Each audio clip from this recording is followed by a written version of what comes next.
একদিন হজরত মারিয়াম আলাইহিসসালাম তার পুত্র হজরত ঈসা আলাইহিসসালামকে ডেকে বললেন, বাবা, আমার কিছু ফল খেতে ইচ্ছে করছে, তুমি যাও আমার জন্য কিছু ফল নিয়ে আসো। সেই সময় হজরত ঈসা আলাইহিসসালাম এবং তার মা হজরত মারিয়াম আলাইহিসসালাম মরুভূমির মাঝে একটি নির্জন কুটিরে একাকী বসবাস করতেন। তাদের আশেপাশে কোনো ঘরবাড়ি ছিল না। মায়ের আদেশে হজরত ঈসা আলাইহিসসালাম ফল আনতে বেরিয়ে গেলেন। এদিকে হজরত মারিয়াম আলাইহিসসালাম কুটিরের সামনে দাঁড়িয়ে থেকে পুত্রের ফিরে আসার অপেক্ষা করতে লাগলেন। ঠিক এমন সময় মালাকুল মউত অর্থাৎ মৃত্যুর ফেরেশতা হজরত আজরাইল আলাইহিসসালাম তার সামনে এসে উপস্থিত হলেন। হজরত মারিয়াম আলাইহিসসালাম হজরত আজরাইল আলাইহিসসালামকে দেখে অত্যন্ত ভীত সন্ত্রস্ত হয়ে পড়লেন। আতঙ্কিত কণ্ঠে তিনি জিজ্ঞাসা করলেন, আপনি কে, কি উদ্দেশ্যে এখানে এসেছেন? তখন ফেরেশতা হজরত আজরাইল আলাইহিসসালাম বললেন, আমি মৃত্যুর ফেরেশতা আজরাইল। আল্লাহর নির্দেশে আমি আপনার প্রাণ গ্রহণ করতে এসেছি। দুনিয়াতে আপনার সময় শেষ হয়েছে, এখন আপনাকে পরপারে যাত্রার জন্য প্রস্তুতি নিতে হবে।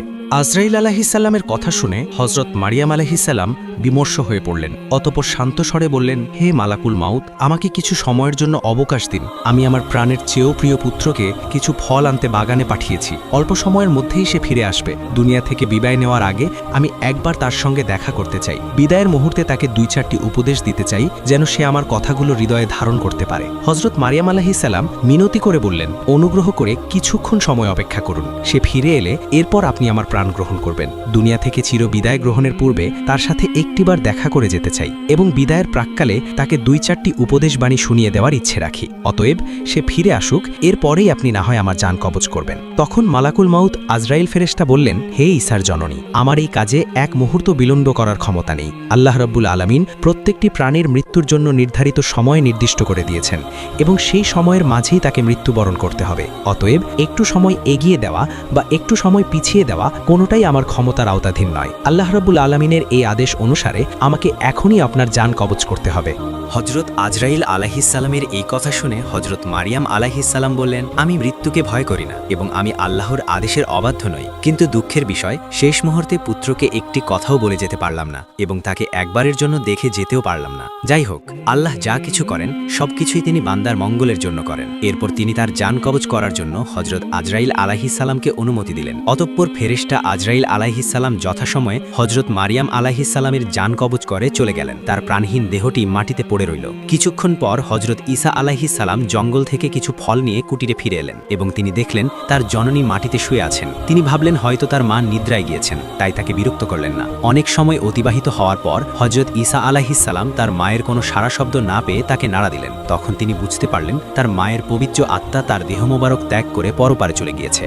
হজরত ঈসা আলাইহিসসালাম তার মায়ের এই রূপ হঠাৎ মৃত্যুতে গভীরভাবে শোকাহত হয়ে পড়লেন। মায়ের বিরহে তিনি অশ্রু বিসর্জন দিতে লাগলেন। তার এই করুণ কান্না দেখে বনের পশু পাখিরাও কেঁদে আকুল হয়ে গেল। এভাবে কিছু সময় অতিবাহিত হওয়ার পরে তিনি নিজেকে সামলে নিলেন এবং উপলব্ধি করলেন মায়ের দাফন কাফনের কাজে মনোনিবেশ করা জরুরি। কিন্তু তিনি এমন এক জায়গায় থাকতেন যেখানে দূর দূরান্তে কোনো মানুষ থাকত না। তাই তিনি তার মায়ের দাফন কাফনের কাজে সহায়তা করার জন্য কতিপয় লোক অনুসন্ধানের জন্য বেরিয়ে পড়লেন। কিছু দূর পথ চলার পর কয়েকজন লোকের সঙ্গে তার সাক্ষাৎ হলো। তারা ঈসা আলাইহিসসালামের দিকেই আসছিলেন। তিনি তাদের কাছে তার মায়ের মৃত্যুর সংবাদ জানালেন এবং অনুরোধ করলেন, আমার মায়ের দাফন কাফনের কাজে আমাকে একটু সাহায্য করুন। তারা হজরত ঈসা আলাইহিসসালামের কথা শুনে বললেন, হে আল্লাহর নবী, আমরা মূলত মানুষ নই, আমরা আল্লাহর মনোনীত ফেরেশতা। আমরা আপনার মায়ের দাফন কাফনের কাজে অংশগ্রহণ করার জন্য বেহেশত থেকে এসেছি। আমরা আপনার মা হজরত মারিয়াম আলাইহিসসালামের দাফন কাফনের উপযোগী কাপড়, সুগন্ধি এবং আনুষাঙ্গিক জিনিসপত্র সঙ্গে নিয়ে এসেছি। অতঃপর হজরত ঈসা আলাইহিসসালাম ফেরেশতাদেরকে নিয়ে তার মায়ের দাফন কাফনের কার্য সম্পন্ন করলেন। মায়ের ইন্তেকারের কিছুদিন পর হজরত ঈসা আলাইহিসসালাম বাইতুল মুকাদ্দাসে ফিরে আসেন। সেখানে কিছুদিন অতিবাহিত হওয়ার পর আল্লাহ রাব্বুল আলামিন তার প্রতি ওহী নাজিল করলেন এবং তাকে নতুন শরীয়ত এবং ইনজিল কিতাব দান করলেন। এরপর আল্লাহ রাব্বুল আলামিন তাকে আদেশ করলেন, হে ঈসা, তুমি তোমার এই নতুন শরীয়ত এবং ইনজিল কিতাব অনুযায়ী মানুষকে দ্বীনের পথে আহ্বান করতে থাকো। আল্লাহ রাব্বুল আলামিনের আদেশ মোতাবেক একদিন হজরত ঈসা আলাইহিসসালাম একটি সমাবেশে উপস্থিত হয়ে বললেন, হে আল্লাহ তাআলার বান্দারা, পূর্ববর্তী বিধান অনুসারে আমার নিকটে নতুন কিতাব এবং শরীয়ত নাজিল হয়েছে। অতএব এখন থেকে তোমরা পুরাতন কিতাবের বিধান বর্জন করে নতুন কিতাবের হুকুম অনুযায়ী জীবন যাপন করার অঙ্গীকার গ্রহণ করো। হজরত ঈসা আলাইহিসসালামের মুখ থেকে এসব কথা শোনা মাত্রই অবাধ্য বনি ইসরাইল প্রচণ্ড ক্ষিপ্ত হয়ে উঠল। তারা বলল, এতদিন আমরা তোমাকে একজন সৎ ও উত্তম মানুষ বলে মনে করতাম, কিন্তু এখন দেখছি তুমি সেই বিশ্বাসের সুযোগ নিয়ে আমাদের পূর্বপুরুষদের ধর্ম নষ্ট করার ষড়যন্ত্র করছো। তোমার সাহস তো কম নয়, তুমি নিজে একটি নতুন শরীয়ত তৈরি করে আমাদের উপর তা চাপিয়ে দেওয়ার চেষ্টা করছো। শুনে রাখো, আমরা তোমার এই ষড়যন্ত্র এবং তোমার পরিকল্পনা কখনোই সফল হতে দেব না। যদি তুমি তোমার এই অসৎ পথ থেকে ফিরে না আসো, তবে আমরা তোমাকে হত্যা করতে বাধ্য হব। হজরত ঈসা আলাইহিসসালাম এই কথা শুনে তাদেরকে বললেন, তোমরা আমাকে হত্যা করার ভয় দেখাচ্ছ, কিন্তু এটা আমার কাছে অতি তুচ্ছ ব্যাপার। জেনে রেখো, আমি আল্লাহ তাআলার একজন মনোনীত নবী। সেই হিসেবে আল্লাহর নির্দেশ অনুসারে জাতিকে সত্য ও সঠিক পথে আহ্বান করা এবং তাদেরকে দ্বীনের দাওয়াত দেওয়া আমার একান্ত দায়িত্ব। অতএব আমি তোমাদেরকে এই সত্যপথ গ্রহণের জন্য বিশেষভাবে অনুরোধ জানাচ্ছি, অন্যথায় তোমাদের উপর সেইরূপ আযাব নাজিল হবে যেরূপ ইতিপূর্বে অন্যান্য উম্মাতের উপর নাজিল হয়েছিল।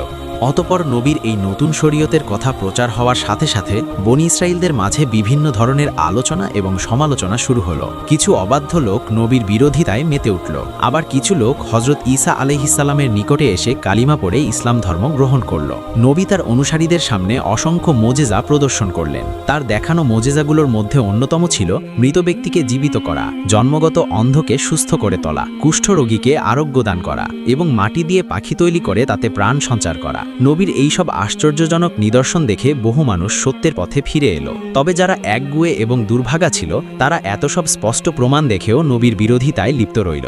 যখন নবীর বিরোধী বনি ইসরাইল হজরত ঈসা আলাইহিসসালামকে হত্যার ষড়যন্ত্র করতে লাগলো, তখন তার অনুসারী মুসলিমগণ তাদের সতর্ক করে বললেন, তোমরা ইতিপূর্বে হজরত জাকারিয়া এবং হজরত ইয়াহিয়া আলাইহিসসালামকে হত্যা করেছ, আর এখন তোমরা হজরত ঈসা আলাইহিসসালামকে হত্যা করতে চাইছ। এটা জাতির জন্য একটি ভয়ানক এবং বিপজ্জনক তৎপরতা। তোমরা এই তৎপরতা ও ষড়যন্ত্র থেকে ফিরে আসো। হজরত ঈসা আলাইহিসসালাম অবশ্যই আল্লাহর একজন খাস নবী। তিনি তোমাদের সামনে যে সকল মোজেজা প্রদর্শন করেছেন, সেগুলো তার নবী হওয়ার প্রমাণের জন্য যথেষ্ট। অপর একদিন হজরত ঈসা আলাইহিসসালাম একটি জনসমাবেশে উপস্থিত হয়ে বললেন, হে আল্লাহর বান্দারা, আল্লাহ তাআলা হজরত মুসা আলাইহিসসালামকে শনিবার দিন ইবাদতের জন্য নির্দিষ্ট করে দিয়েছিলেন, আর তিনি আমাকে দিয়েছেন রবিবারের দিন। অতএব রবিবারের দিন তোমরা সকল কাজকর্ম ও ব্যবসা বাণিজ্য পরিত্যাগ করে একমাত্র আল্লাহ রব্বুল আলামিনের ইবাদত করবে। এই দিনে তোমরা আল্লাহ তাআলার কিতাব তিলাওয়াত করবে, মানুষকে সৎ কাজের আদেশ দেবে এবং মন্দ কাজ থেকে ফিরিয়ে রাখবে। কোনরূপ পার্থিব কাজে মনোনিবেশ করা যাবে না। এই হুকুম অমান্য করলে আল্লাহ রাব্বুল আলামিন তোমাদের ওপর অসন্তুষ্ট হবেন এবং তোমাদের ওপর তার শাস্তি, বিপদ আপদ এবং কঠিন আযাব আসার সম্ভাবনা বেড়ে যাবে। অতএব হে বনি ইসরাইল সম্প্রদায়, তোমরা আমার এই দাওয়াত কবুল করো এবং মনোযোগ সহকারে এই বিধানের ওপর আমল করো। তিনি আরও বললেন, হে বানি ইসরায়েলের ভাইরা, আমি তোমাদেরকে আরও একটি সুসংবাদ দিতে চাই। তোমরা জেনে রাখো, আল্লাহ রাব্বুল আলামিন আমার উপর যে কিতাব নাজিল করেছেন, আমি তার হুকুম প্রতিষ্ঠিত করার জন্য দিনরাত চেষ্টা চালিয়ে যাব। তবে আমার পর তোমাদের নিকটে আরও একজন মহান নবী আগমন করবেন। আমি তার সুসংবাদ তোমাদের কাছে রেখে যাচ্ছি। তার নাম হবে মুহাম্মদ। তিনি হবেন পৃথিবীর সর্বশ্রেষ্ঠ এবং সর্বশেষ নবী। যদি তোমাদের কেউ তার যুগে উপস্থিত থাকো, তাহলে তোমরা অবশ্যই তার দ্বীন এবং ধর্ম গ্রহণ করবে। যে ব্যক্তি তার আনুগত্য করবে, সে হবে সর্বাপেক্ষা সম্মানিত ব্যক্তি। তার উপর এক মহান কিতাব অবতীর্ণ করা হবে, যার নাম হবে আল কুরআন। যে ব্যক্তি সেই কুরআন পাঠ করবে এবং তদনুযায়ী আমল করবে, সে অসংখ্য সওয়াব ও মর্যাদার অধিকারী হবে। তোমরা সেই নবীর প্রতি হৃদয়ের গভীর থেকে দরুদ ও সালাম পাঠ করবে, কেননা তিনি এমন একজন নবী যার প্রতি স্বয়ং আল্লাহ তাআলা এবং ফেরেশতারাও দরুদ পাঠ করেন। সেই নবীকে আল্লাহ রাব্বুল আলামিন তার হাবিব বা বন্ধু বলে আখ্যায়িত করেছেন। আল্লাহ রাব্বুল আলামিন যদি তাকে সৃষ্টি না করতেন, তাহলে আসমান ও জমিন কিছুই সৃষ্টি করতেন না। অতএব তোমরা এর মাধ্যমে বুঝে নাও তার মান ও মর্যাদা কতটা উচ্চ। আমি একজন নবী হওয়া সত্ত্বেও সেই আখেরি নবীর একজন সাধারণ উম্মতের অন্তর্ভুক্ত হওয়ার জন্য অত্যন্ত আগ্রহী। যদি আল্লাহ রাব্বুল আলামিন আমার এই প্রার্থনা কবুল করেন, তাহলে আমি নিজেকে অত্যন্ত সৌভাগ্যবান মনে করব। ধর্মদ্রোহী বনি ইসরাইল হজরত ঈসা আলাইহিসসালামের বক্তব্য শুনে বলল, এ তো দেখছি হজরত মুসার শরীয়তকে বাতিল করে নিজে এক নতুন শরীয়ত প্রবর্তনের মাধ্যমে রাজনৈতিক ক্ষমতা দখলের ষড়যন্ত্র করে চলেছে। এছাড়াও নতুন এক শ্রেষ্ঠ নবীর আগমনের কথা বলে আমাদেরকে তার দিকে আকৃষ্ট করার চেষ্টা করছে। আমরা এই দুরভিসন্ধির জাল ভেদ করে তার গোপন উদ্দেশ্য সম্পর্কে অবগত হতে সক্ষম হয়েছি। অতএব দেশের বাদশার নিকটে তার এই ষড়যন্ত্রের কথা খুলে বলা উচিত। এমন অবস্থায় আমাদের আর বিলম্ব করা ঠিক হবে না। অতি সত্বর এই খবর বাদশাকে জানিয়ে এর সমুচিত শাস্তির ব্যবস্থা গ্রহণ করা উচিত। তৎকালীন সময়ে বাইতুল মুকাদ্দাস এবং জেরুজালেম রাজ্যের বাদশাহ বনি ইসরায়েলের নিয়ন্ত্রণে ছিল। বনি ইসরায়েলের বাদশাহ হজরত ঈসা আলাইহিসসালাম এবং তার অনুসারীদের ঘোর বিরোধী ছিল। বনি ইসরায়েলদের মধ্যে যখন এরূপ চরম দ্বন্দ্বপূর্ণ পরিবেশের সৃষ্টি হল, তখন সে হজরত ঈসা আলাইহিসসালাম এবং তার অনুসারীদেরকে চিরতরে দুনিয়া থেকে মুছে দেওয়ার জন্য ধর্মদ্রোহিতায় লিপ্ত হল। হজরত ঈসা আলাইহিসসালাম এবং তার অনুসারীদেরকে কিভাবে দুনিয়ার জমিন থেকে চিরদিনের জন্য নিশ্চিহ্ন করে দেওয়া যায়, এই ব্যাপারে বাদশাহ একদিন একটি গোপন মিটিং ডাকলেন। বাদশাহ সেই মিটিংয়ে বললেন, তোমাদের পূর্বপুরুষদের ধর্মকে নিশ্চিহ্ন করে দেওয়ার জন্য যে লোকটি ষড়যন্ত্রে লিপ্ত হয়েছে, তাকে এবং তার অনুসারীদেরকে এই দুনিয়ার জমিন থেকে নিশ্চিহ্ন করা আমাদের একান্ত দায়িত্ব এবং কর্তব্য। এরা নবীদের শত্রু এবং আল্লাহর শত্রু। তোমরা নিশ্চিন্তে থাকো, এই ব্যাপারে তোমাদের যত সাহায্য প্রয়োজন আমি সর্বোচ্চ সাহায্য করতে প্রস্তুত, কারণ আমি জানি এদেরকে নিধন করা সওয়াবের কাজ এবং এতে অংশগ্রহণ করতে পারলে নিজেকে ধন্য মনে করব।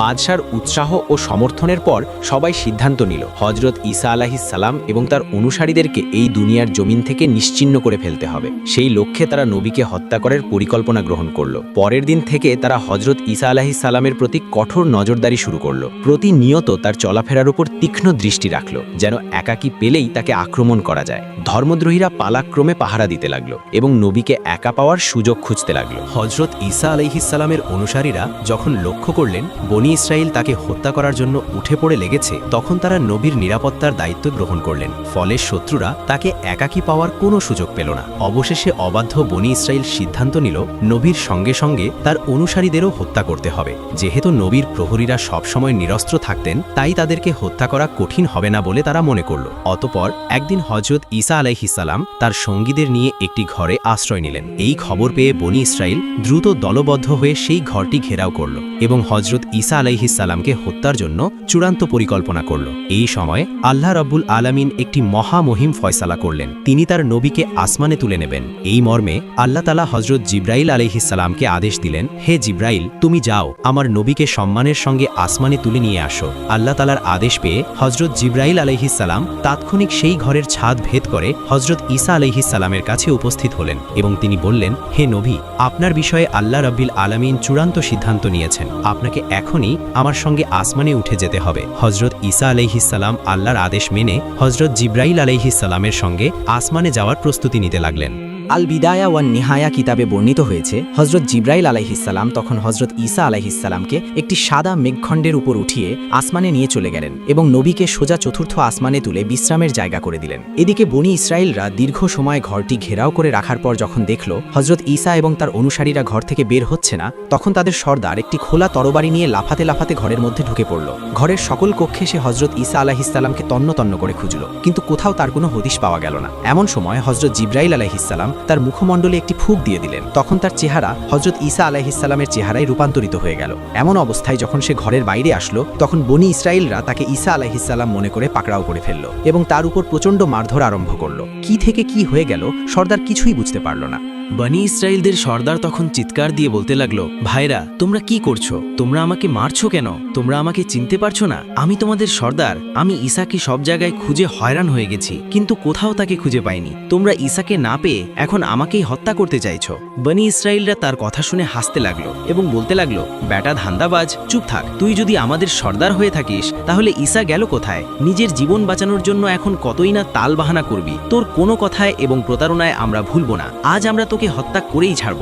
বনি ইসরায়েলদের সর্দার নিজেও জানতো না যে তার চেহারা পরিবর্তন হয়ে হজরত ঈসা আলাইহিসসালামের চেহারায় রূপ নিয়েছে। তাই সে চিৎকার করে আবার বলতে লাগলো, ভাইরা, তোমরা ভুল করে আমাকে আক্রমণ করেছো। তোমাদেরকে নিয়ে আমি যাকে হত্যা করার জন্য এখানে এসেছি, তাকে ঘরের মধ্যে কোথাও পেলাম না। মনে হয় সে একজন জাদুকর, তাই সে সকলের চোখে ধুলো দিয়ে পালিয়েছে। কিন্তু কে শোনে কার কথা? বনি ইসরায়েল তাদের সর্দারের উপর এইভাবে কিছুক্ষণ নির্যাতন চালানোর পর তাকে শুলে চড়ানোর জন্য সমস্ত ব্যবস্থা গ্রহণ করে ফেলল।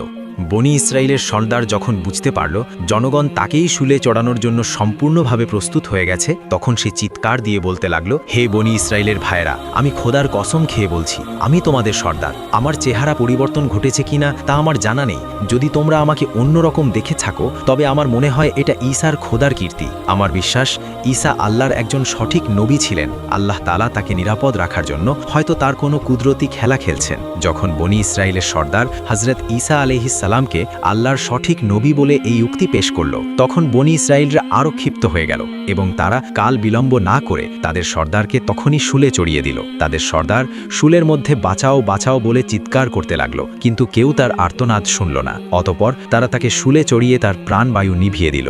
এই দৃশ্য দেখার জন্য অসংখ্য জনতা সেখানে ভিড় করেছিল। যখন বনি ইসরায়েলের সর্দারকে শুলে চড়িয়ে হত্যা করা হলো, তখন অধিকাংশ লোকের মনে হলো এটা হযরত ঈসা নয়, বরং এটা বনি ইসরায়েলের অবাধ্য সর্দার। আবার কিছু বনি ইসরায়েল মনে করতে লাগলো ঈসাকেই হত্যা করা হয়েছে। এটা নিয়ে তাদের নিজেদের মধ্যে ভীষণ বিবাদ এবং তলোয়ারবাজি আরম্ভ হলো। অধিকাংশ লোক বিমর্ষ হয়ে গেল। কেউ বলতে লাগলো তারা তাদের সর্দারকে হত্যা করেছে, আবার কেউ বলতে লাগলো তারা ঈসাকে হত্যা করেছে। আর এটা ছিল আল্লাহ রব্বুল আলামিনের এক অপূর্ব লীলা খেলা। এই অবস্থা দেখে হজরত ঈসা আলাইহিসসালামের অবর্তমানে বহু বনি ইসরাইল হজরত ঈসা আলাইহিসসালামের উপর ঈমান আনল এবং তারা কালেমা পাঠ করে হজরত ঈসা আলাইহিসসালামের শরীয়তের উপর জীবনযাপন করার জন্য অঙ্গীকারবদ্ধ হলো। কিন্তু হজরত ঈসা আলাইহিসসালাম এখন কোথায় আছেন তার প্রকৃত অবস্থা সম্পর্কে সকলে চিন্তিত হয়ে গেল এবং অনেকে তার সন্ধানে ব্যস্ত হয়ে পড়ল। অনেকে নবীর খলিফাদের কাছ থেকে তার প্রকৃত অবস্থা জানতে চাইল। তারা তাদেরকে জানিয়ে দিলেন আল্লাহ রব্বুল আলামিন তার নবীকে সসম্মানে চতুর্থ আসমানে উঠিয়ে নিয়ে গেছেন। পরবর্তীতে আল্লাহ রব্বুল আলামিন পবিত্র কুরআনুল কারীমের মাধ্যমে হজরত ঈসা আলাইহিসসালামকে জীবিত অবস্থায় দুনিয়া থেকে তুলে নেওয়ার ঘটনাটি মানবজাতিকে জানিয়ে দিয়েছেন। হাদিস শরীফে বর্ণিত আছে, শেষ জামানায় পৃথিবীতে দাজ্জাল নামের একজন শক্তিশালী কাফেরের আবির্ভাব ঘটবে। সে চমক লাগানো কিছু দৃশ্য মানুষকে দেখাবে। সে মানুষের মৃত পিতামাতাকে জীবিত করে দেবে। আসমানকে বৃষ্টি বর্ষণ করতে বললে আসমান বৃষ্টি বর্ষণ করবে। জমিনকে ফসল উৎপন্ন করতে বললে জমিন ফসল উৎপন্ন করবে। দাজ্জালের এই সকল কেরামতি দেখে অধিকাংশ মানুষের ঈমান নষ্ট হবে। মানুষ তার প্রতি ঈমান আনবে এবং তাকে আল্লাহ বলে বিশ্বাস স্থাপন করতে থাকবে। যখন দাজ্জালের ফিতনা এই পৃথিবীতে চরম আকার ধারণ করবে, তখনই আল্লাহ রাব্বুল আলামিন তাকে হত্যা করার জন্য হযরত ঈসা আলাইহিসসালামকে আবার পৃথিবীতে প্রেরণ করবেন। যখন হযরত ঈসা আলাইহিসসালাম এই পৃথিবীতে পুনরায় আসবেন, তখন তিনি আমাদের নবী হযরত মুহাম্মদ সাল্লাল্লাহু আলাইহি ওয়াসাল্লামের একজন উম্মত হয়ে আসবেন। হযরত ঈসা আলাইহিসসালাম এই পৃথিবীতে আগমনের পর দাজ্জালকে হত্যা করবেন এবং মুমিনদেরকে নিয়ে পৃথিবীতে তিনি একটি ইসলামী রাষ্ট্র কায়েম করবেন। হাদিস শরীফে বর্ণিত আছে, হযরত ঈসা আলাইহিসসালাম এই পৃথিবীতে পুনরায় আগমন করার পর 40 বছর জীবনযাপন করবেন। অতঃপর তার ইন্তেকাল হবে এবং তাকে রাসূল সাল্লাল্লাহু আলাইহি ওয়াসাল্লামের রওজা মুবারকের পাশেই দাফন করা হবে। আল্লাহ রাব্বুল আলামিন আমাদের সকলকে হযরত ঈসা আলাইহিসসালামের এই তাৎপর্যপূর্ণ ঘটনা থেকে শিক্ষা গ্রহণ করে নিজেদের জীবনে আমল করার তৌফিক দান করুন।